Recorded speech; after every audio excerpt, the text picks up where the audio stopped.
did it first struck you that, listen, this is what I'm going to do? It was assumed that you don't have a seat at the table. I mean, unless, of course, if you're here to serve us coffee. Who was the person probably you admired and you thought that I could be this? 40 odd years ago, there used to be this young, timid schoolgirl who would come back from school every single day and tune into Oprah Winfrey. We are here to lead and uplift each other. You have choice, you have control, and you have capability.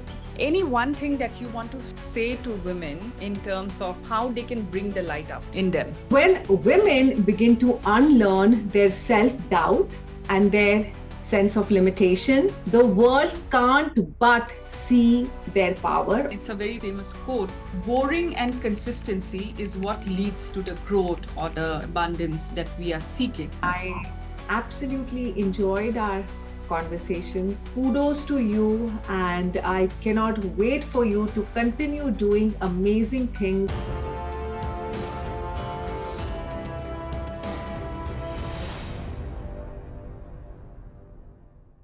Hi everyone, welcome to yet another episode of the Self-Discovery Podcast. I'm your host Mohsinaa.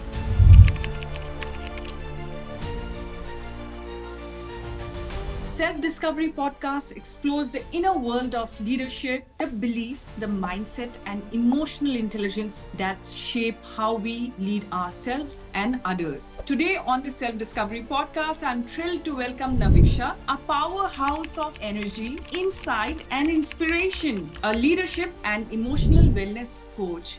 TEDx speaker, women's leadership advocate, Navixha brings about 25 years of diverse experience spanning corporate leadership, coaching, and community impact. From leading large-scale transformations in the corporate IT world to guiding individuals towards clarity, creativity, and confidence, her work reflects a deep commitment to human potential and purpose living. She is the founder of Organize Your Life, OYL, a movement that began as a blog and evolved into a vibrant platform for personal growth, social change, and conscious living. Certified in women's leadership from Yale School of Management and Scrum Alliance, Navixha blends structure with soul, intellect with empathy. Her journey from growing up in India and navigating societal biases to finding her freedom through self-awareness fuels her mission to help others break barriers and live authentically. Through her voice, vision, and vibrant online presence, she continues to inspire thousands to embrace their uniqueness, lead with courage, and creates lives rooted in joy and self-compassion. So, Navixha, welcome to my show, Self-Discovery Podcast. How are you doing today? Hello, Mohsinaa. I am ecstatic to be here today. And oh my gosh, that was so extremely gracious of you. I am utterly humbled. What does authentic leadership mean to you beyond titles and achievements? Say, you have seen your journey, you have spoken about your biases that you have faced, you've broken from those barriers, okay? So what is authentic leadership and how did it first struck you that, listen, this is what I'm going to do? So, first, let's just bust a myth here. Generationally, all of us have been told that leadership is a title. Leadership is this very visual crown that you wear on your head. It's a badge of honor. And what I have discovered, like so many other great leaders out there and yourself as well, Mohsinaa, is that leadership isn't about power. It's about presence. It's about having an inner clarity. It's about having compassion. It's the way we deal with people because people do not respect who we are. We can command that maybe, but that inner appreciation and respect comes for how we make them feel, how we relate with people. And authentic leadership to me, in essence, is being a good follower first. The ability to just roll up your sleeves when the need demands it and get your hands dirty and be a worker bee. It's not just about sitting at a table and, demanding status updates and KPIs. So authentic leadership truly is about connecting with your people, uplifting them, and belonging in the process as well. And my journey has taught me that leadership begins when the need for validation ends. That statement itself is so powerful because, as I would say, women and belonging to the Indian subcontinent, we are taught to be asking for permission for everything. At least our generation, we can say that. Okay, I'm sure, things have changed quite a bit, but there is so much more that needs to be changed. So you have spoken about breaking out from biases. Okay, so can you tell me three biases that you have faced then and now what has changed? Because the biases are different now that we talk about. So what has changed now? That's a very profound question. So, going back to my own journey when I was starting out in the professional realm, let's say 20, 25 years ago, I guess the narrative and the assumption was that you simply don't have a place. You don't belong. You can come, you can do your 9 to 5, but that's about it. I mean, you have a job, you do not have a career. You take on the assignments and you complete the work. You do not design or you do not define the assignments and you do not delegate them. So that was one bias, just where the woman fit into the overall scheme and hierarchy, and the fact that it was assumed that you don't have a seat at the table. I mean, unless, of course, if you're here to serve us coffee. Secondly, Yes. I believe that we ourselves, or I myself, did not have a sense of self and a sense of purpose. Okay. So I allowed myself to be conditioned by this social narrative. So, what I am saying here is that as women, we did not have that strong inner voice that we all, I guess, are actively tuning into today. So I was vulnerable and I was wallowing in self doubt. That was a bias which was created by society, but I embraced it with open arms as well. Yeah. So that was number two. And number three, I guess, was the onus and weight of being perfect in every aspect of my life. Like I had to crush it as a mom. I had to crush it as a homemaker. I had to crush it as a party host and as a social being with my friends. I had to be the top performer at my workplace. I had to strive and work hard for every promotion. And then it was at, the whim, the fancy, the choice, the discretion of my superiors, whether or not I matched up or deferred yet again. Great. So, yeah. And how do I see that having transformed today? I think women are just so much more sure, confident of their own presence. They have a sense of purpose. They know their goals and they know how they want to get there. And they are less influenced by external validation. See, to some extent, I think we are all in that trap. We all want other people to appreciate us, to reassure us that you're doing good or, whatever. But I think women today are more resilient to this constant need. And the third and most distinct, I guess, difference I notice in the present world is women have given up. They have no desire to be perfect across every spectrum of their life.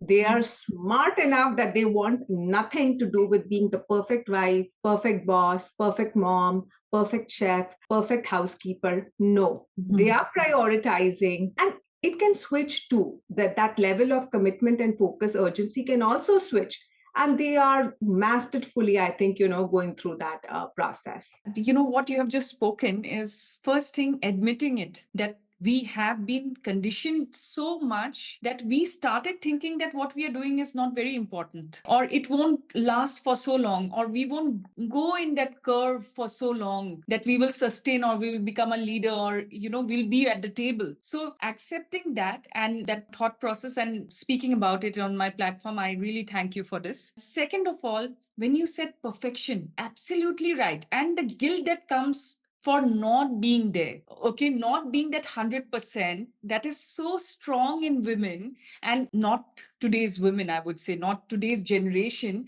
but yes, in certain generation, like the past 30 years, if we see, it's absolutely there, like, because we are told to be a certain way, we are conditioned to be a certain way. So if you're not there, you feel that, oh, I haven't done, though you did everything, you still feel that, listen, something was amiss and this is my fault.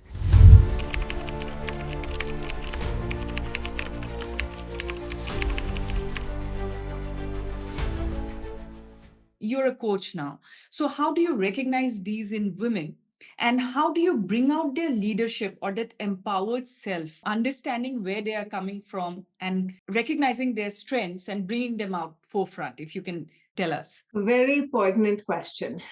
And let me share, with experience with through all these beautiful souls that I am privileged to work with. And by Mhm. virtue of those journeys, I am also learning and evolving. So, Mohsinaa, quite universally, almost every woman who comes to me has her sense of self esteem and her self confidence has been battered and shattered. Mhm. She could hold a certain position and have a role and authority at the workplace, granted. I think most of them are thriving much better professionally than they are within their own personal dynamics of intimate relationships. And by that I quite simply mean their spouse, Mhm. their in-laws, and this societal construct. So they have immense self doubt. And so sadly, it crushes my heart. They also have self loath. So, my first area of focus and work with them is just to allow them to cut Mhm. themselves grace, to cut themselves slack, to recognize their own inner beauty, to Mhm. repose in themselves, distance themselves, and eventually disconnect with what everybody else expects of them or Mhm. how they mandate that you should be. Mhm. That's none of your business. That's their business. What they expect from you, my dear, is not your problem. It's Mhm. their problem. So let's create a vision instead of who do you want to be? What do Mhm. you expect from yourself? And then it begins to flow. I Mhm. want to have successful relationships. I want to be respected by others. That's Mhm. important, right? I'm not a doormat here. Okay, Absolutely. honey. But do you think where does your own inner self-respect stand right now? And then the reminder that the world only treats us and responds to us in the way they're very smart, they're observing, they're watching us. They only reflect back to us the way we are treating our own self. So Yes. let's work on your own self respect before you start that being reflected in external relationships. So essentially, my work really begins with building them up and nourishing them and giving them those wings and the confidence that they can fly, and then they're ready to take off. Amazing. Because, when we talk this in the context of people who don't even realize what they have inside, so it brings that light in them. It really lights the person up. And you feel that, the first time you meet them and then, after that realization, awareness, and that understanding of self, you meet them, they're two totally different people. And you're like, wow, this person can be this and not realize it. I absolutely understand what you're doing, and I feel that this will keep continuing. It needs to be instilled in different ways, different coaches, different thought process, because how much ever you tell them, the conditioning itself doesn't change so fast. Tell me, as a coach, talking to people and women who have not found their identity, what are the three beliefs you feel that you instill in them, which brings them up in terms of the empowerment, clarity in terms of taking decisions they do in their life? So, what are the three things that you bring, forth? You have choice, Mm-hmm. you have control, and you have capability. It's not being decided for you anymore. Mm-hmm. You can choose your path, who you want to be, how you want to get there, right? You can control in the sense that you can implement on those decisions by virtue of your own willpower and your intention and your ability and freedom to do that. You don't need Right. permission for everything. You can monitor and manage your own journey of growth, which also means you have inner dependence or independence, that you're not always constantly dependent.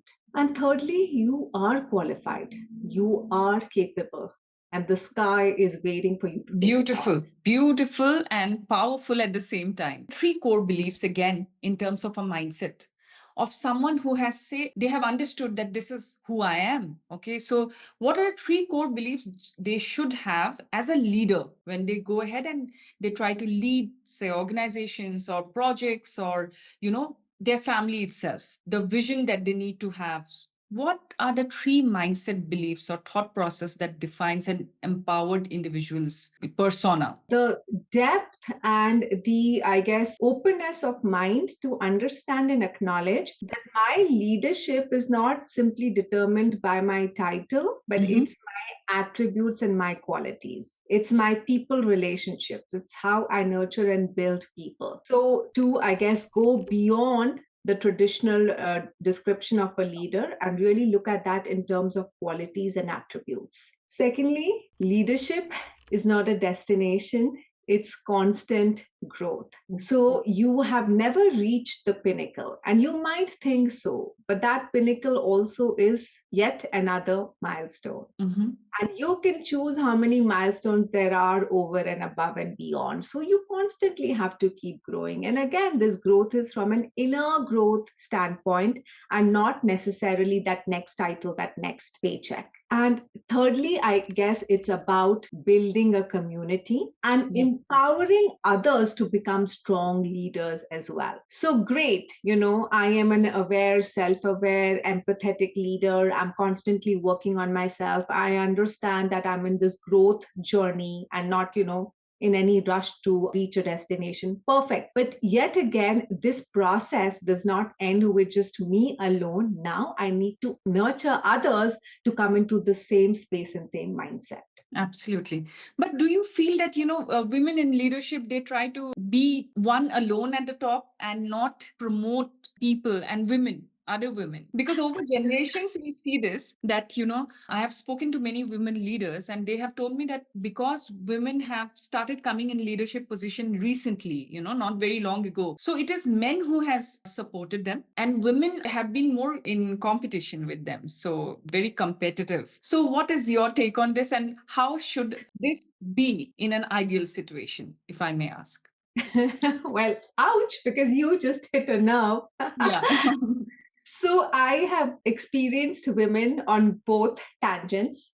Mhm. One of my earliest mentor was a very senior, actually two now, and we can save those stories for a future podcast. But they Mhm. were really game changers for me in my journey, right? So I've had those kind of leaders as well.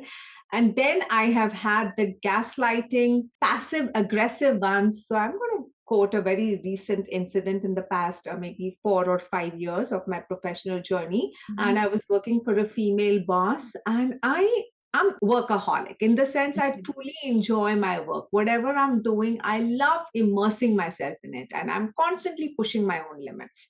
Right. That's how you motivate. A good leadership lesson also is to understand what motivates different kind of individual and then to keep them channelized and nurture them accordingly, right? It's not like a one size fit all approach. I Absolutely. would express to this leader that I want more responsibility, I want to do more, and she understood it. She Mhm. understood that's my fuel, and guess what she did? Once she knew that, you can take up more, I'm sure she listened what you were already handling. Yes, Mhm. whatever I was doing. Mhm. And now to someone who was overwhelmed, who, was not able to keep up, Mhm. that approach would have served this individual. Mhm. For them, it would have been nemesis to give them more. And here I was actively beseeching to be Mhm. assigned more. And it went into my appraisal. I was not given the 5-star rating, I was given a 4-star rating. And the rationale was she's too ambitious. And I don't know any man who's ever had that sort of feedback on their appraisal. It's always like, you need to do this more. No one, in my limited experience, no Mhm. male person has ever been told that, you know what, you're too capable. Yeah. So, which is why we're going to ding you a little.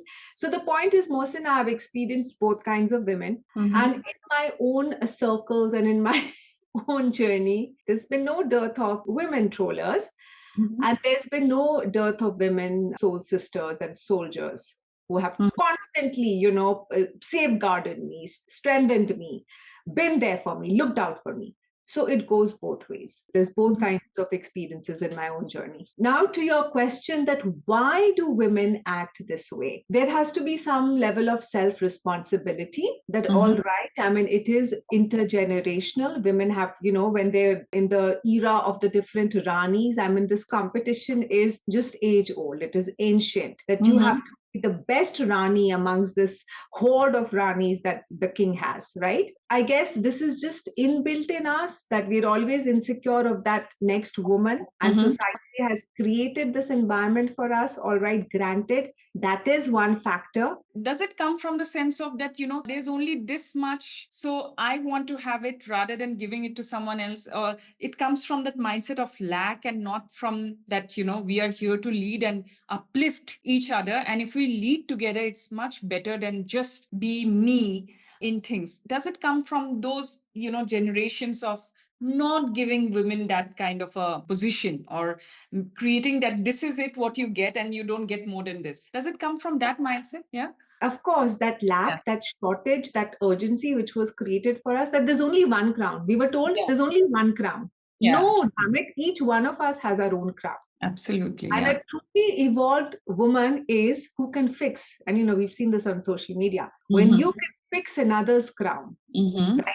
And I now believe that we are ready for that even next level of evolution when we can tell another woman that her crown is a little misplaced. Can you go fix that for her, please? So Mm-hmm. now it's not even the second person. Now we are looking out for all women out there. And I think we're ready for this leap. So, yes, society created this shortage for us that there's just place for one. Yes. And I Yes. guess which then created the sense of insecurity and competitiveness as Mm-hmm. opposed to collaboration. Okay, now I want you to give this message to all those women who are not probably supporting each other or helping each other out, thinking that, this is it. What is the three thought process that you would want them to change and bring out, the message that you would like to give them? I'm going to answer this question with a story first, Mm-hmm. Mohsinaa. 5 years ago, as a much younger version of myself, and certainly a more underconfident one, Mm-hmm. in the sense my own sense of self security was far lower. So Mm-hmm. I was shooting as the host. I had invited a very prominent Indian actor, and I'll be happy to name them and give them credit. But let Mm-hmm. me tell you the story. So we were going to shoot, and very excitedly, the two of us had built the content for this discussion, and we'd even decided our theme of dress. Mm-hmm. So it was her suggestion that since it's a more intellectual conversation, let's dress up in our blazers. So done. And here, eager beaver me, I'm all like ready, I coordinate everything, my pearls, my jacket, I'm all set. I turn my camera on, and here she is, and she apologizes so profusely because she's, in a nice blouse and all that, but she's not in her professional look. Right. And she explained that I was busy, and this, and she was so apologetic. And I felt bad for somebody who has so accomplished, to be that humble to me. And I instantly volunteered that no, no, no, let me take off my jacket too. And she said, stop. Oh She my said, God. Navixha, never dim your own light for anybody else, not Wow. even for me. How Yeah. does it matter? And this was a very well known person that all of us, I'm sure, admire. She was Madhoo from the movie Roja. She's beautiful, and she comes across as energy wise so calm and empowered at the same time, knowing where to stop. The boundaries are clear, and she comes across as a very, very amazing energy. Yeah, So, yeah. wow. The life lesson, like in that moment, for someone who seemingly is very image conscious, camera conscious, all that, she cared two hoots. She said, I'm doing this for you. So Mm-hmm. you look your best. That's my mission here. Mhm. So what I learned from that is that just by the fact that somebody else is burning bright, there's no comparison. Right. We have our own threshold. So Mhm. let me burn brighter than I was yesterday, and let me keep, cranking up on my own trajectory. Let Mhm. me maximize my own light and my own potential, and there's no comparison. So I Right. think that's the first point that all of us should consider, that I'm really not competing with anybody else, Right. and their light cannot dim mine. And if it does, then shame on me. It's not their problem. That's my problem. Yeah, it's So our insecurity, or it's our, thought process, self-talk that we give to ourselves. So absolutely right. It is, us. So we have to check our inner self, that are we in the right note or not? absolutely. Yeah, and that can happen only when you take responsibility for your own growth. See, Right. either I'm busy, focused, consumed, working on myself, or Mm-hmm. I'm distracted comparing myself with others. That choice is ours. And the second point, I guess, is simply collaboration.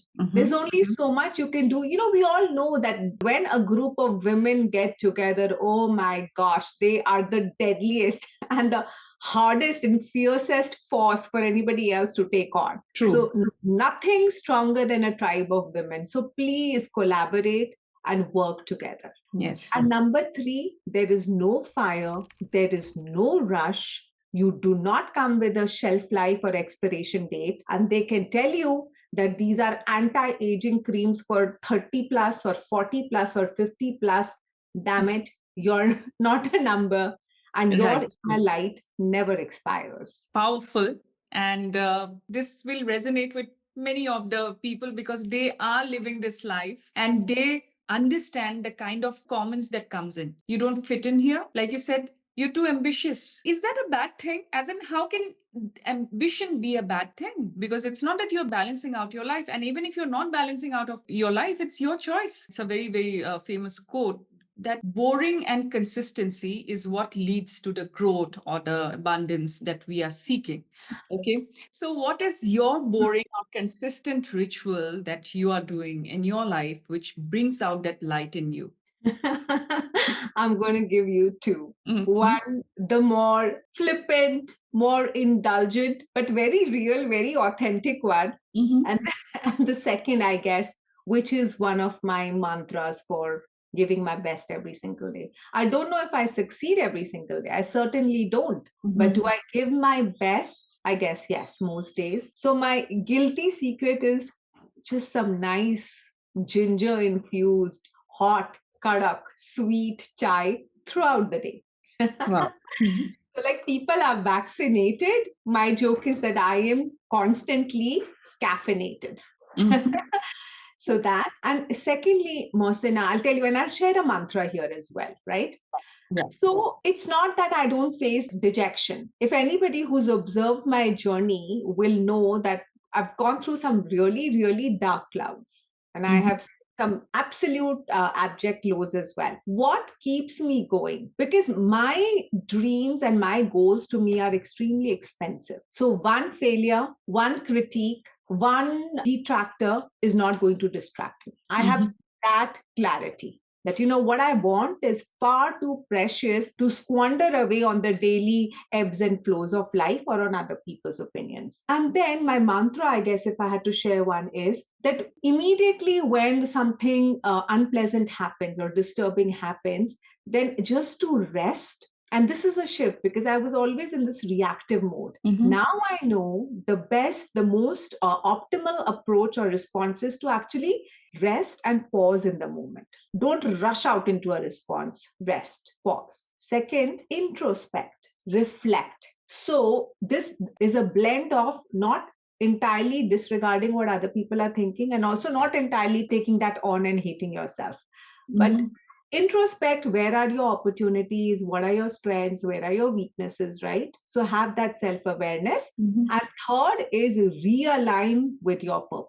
So Right. come back with intentionality and come back with the proper plan that you will execute. Three things of an insecure woman, we would say, okay, and how can they change that insecurity into being happy with their space and making others also wear the crown? Three beliefs, if you can tell me. The first is other women are competition to you. That is the very first one. Mhm. Stop. And I'm sure the most insecure woman out there, the most competitive women out there, you've had a close circle, maybe when you were very young, some Mhm. very close sisters, confidants, friends. Did you compete with them? Probably not. So Mhm. you have it, you have that ability already in you. Go back and tap into it again and begin to see that other women are not competition. You can be competing for the same objectives, but as people, as women, you are not competition to one another. right? And may the best woman win. And even if you don't hit that milestone, you've grown and you've evolved in your own journey. And that is reward enough for you. Mhm. And there will be another goal and there'll be another milestone. And, go hit that, go crank that out. Mhm. So stop believing that others are competition to you. Stop spending your time and energy into studying, observing, and gossiping about others. I also have women who come and say that, in this friend circle, they're constantly gossiping about me. I posted my vacation pictures, and then they were saying, oh, look, he recently went here and there, and she wants the whole world to know that. So I stopped going to those parties, or I stopped. I'm like, what are you doing to tune that noise out? How are you? No, I stopped going to parties. That's not how you tune out noise. You Mhm. tune that out by working on yourself, by growing yourself. So Mhm. pick up a hobby, go back to a talent, learn something, upskill yourself. And when you grow, your self worth grows, automatically what others are thinking is going to start shrinking. Right. Stop spending your time and energy on what other women are thinking about you and continue polishing and honing your own self. Mhm. And number three, see who are you actively building around you. The first two aspects are more, I guess, personal, first person, that, I don't see them as competition. That's in my mind. Self-reflection more. Yeah. Self reflection, yeah. So that's a first person, I guess, objective. The second is that how am I working on myself? How am I growing my mindset and my talents, right? That's also first person. Mhm. Now, the third aspect I would say is more active, and this is interpersonal. Which woman around me am I actively helping grow? Who am Mhm. I actively mentoring? Please do that. Yes, absolutely.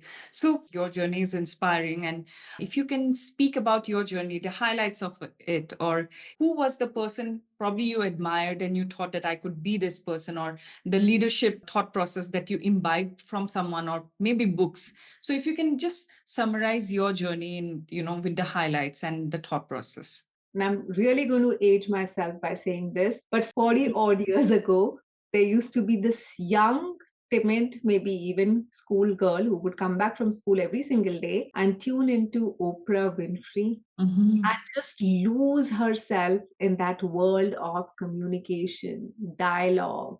A truly brilliant woman, and the impact she's causing and how she's uplifting and building so many lives around her. Since then, Oprah has been my absolute ultimate hero of Mhm. what qualities I look up to and who I want to be. And then in between all of that, life happened. So I had been in IT and leadership and corporate for about 23 years. Mhm. 26 years ago, I was again very privileged now on hindsight to have been inducted into a journey of personal development, breath work, meditation. And Mhm. I volunteered with a very large global nonprofit with a global footprint. And through them, I have taught meditation, breath work, leadership to people across all sections of society, the Indian Army, the Indian prison system, colleges, campuses, boardrooms in India, in the US. So I have done extremely active hands on work and, literally with thousands of people in these 25, 26 years. So between the professional journey in corporate and this parallel passion pathway of mine, which is breath work and personal development, something switched. And about 2 years ago, I pivoted from corporate and I set up my own small company. And Mhm. now I am living or in the process of creating the version of me that I always wanted to be. So now I am a coach and a speaker and I guess a Your podcaster. childhood, idol is coming back, basically. So the influencing of Oprah is back in your life. Oprah defied all narratives at that time. And she is an example, and she'll remain an example to all women, I would say. But absolutely great work that you're doing. Any one thing that you want to say to women in terms of, how they can bring the light up in them? So when women begin to unlearn their self doubt and their sense of limitation, the world can't but see their power, or rather, the world can't but unsee their power. Wow, that's really powerful, and such a beautiful note to end with, this conversation that we have. I'm sure we will have many more conversations in the future, but this conversation itself is very powerful. I think we have hit the nail of what women are facing today, and they will resonate. And not just women, I would say men as well, who are coming from a sense of insecurity or thought process that they are not enough or worthy enough to be in a position. This will absolutely correlate to them as well. So thank you, Naviksha. Well, Mohsinaa, it's been an absolute delight because you are such bright, shining light yourself. I mean, you're obviously very lovely to behold, but your light is not just skin deep. It emanates from a place very authentic and deep within you. And I feel so fortunate to have, experienced this light and connected with you today. And Yeah. I absolutely enjoyed our conversations as well, Mhm. intellectually, but also at the level of, I guess, true heart to heart connection that was built here across continents and across True, our true. cameras and screens. So, Yes. and my compliments to you for the thought leadership that you carry within, and the platform you've created for other thought leaders to come and really share and make an impact. So kudos to you, and I cannot wait for you to continue doing amazing things, and in fact keep smashing those limits as well, and keep going higher and higher.